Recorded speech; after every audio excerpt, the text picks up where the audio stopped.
Good morning, good morning, good morning. It is Monday and welcome to another episode of Coffee with Khalipa, a short format podcast where we dive into something that I'm thinking about for this upcoming week. While we're doing it, of course, we're drinking a little bit of coffee. Now, I have a couple of shots of espresso from a company called Cat and Cloud in Santa Cruz, California, and I'm enjoying that, getting ready for this week to come. Something I was thinking about is this concept of not everybody's crushing it all the time.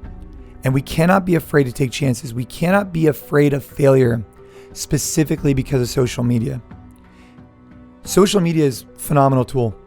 You get motivated, you get inspired. I get fired up from it. It's a great way to connect with people. But it also seems to be just a highlight reel for a lot of people. And if it's a highlight reel, sometimes it doesn't depict the full story of what's going on. Not everybody's crushing it all the time.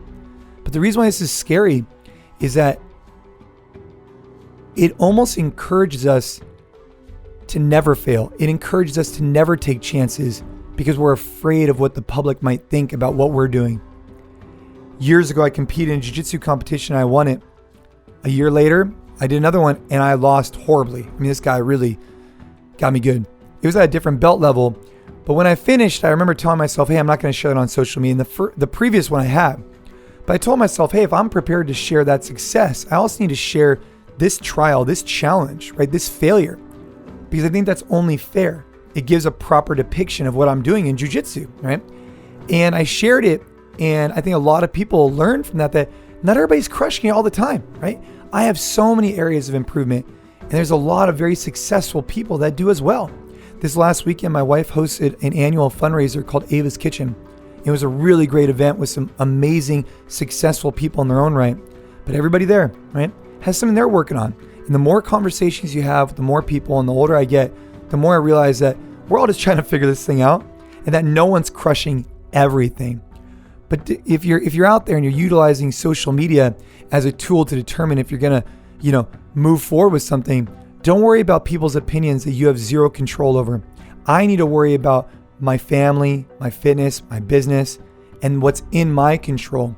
And if we make the best decision we can, if we want to pursue something new, maybe that's running a marathon for myself, maybe that's opening up a new location, or maybe it's closing a location.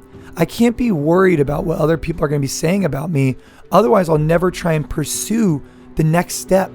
If you're in a job and you're unhappy, but you're worried about maybe, interviewing for a position because you're afraid of that failure, because you think everybody's killing everything all the time, it's just not the case. Everybody's failing all the time, but if we're failing, we're moving forward. There's always opportunity there. And what you need to do is you need to create these opportunities for yourself to be successful by having earned confidence, putting in the work. So when you do go to that interview, of course you want to get the job. I'm not saying we should be failing, right? What I'm saying is we can't be afraid to put ourselves out there because every time we're just going to be learning from that experience. And so guys, what I'm fired up about this week is I'm going to keep trying to find opportunities to get better. And what I talked about last week about good to great, I'm talking about this week in terms of don't be afraid to fail. Not everybody's crushing it. And don't only look at the highlight reels, right? The reality is it takes a long time to get to where some people are at. And there's a lot of trials in the road that create kind of who people are today. So I'm going to keep getting after it. I'm fired up for this week. I hope you are as well. And I'll see you again next week for another episode of Coffee with Khalipa.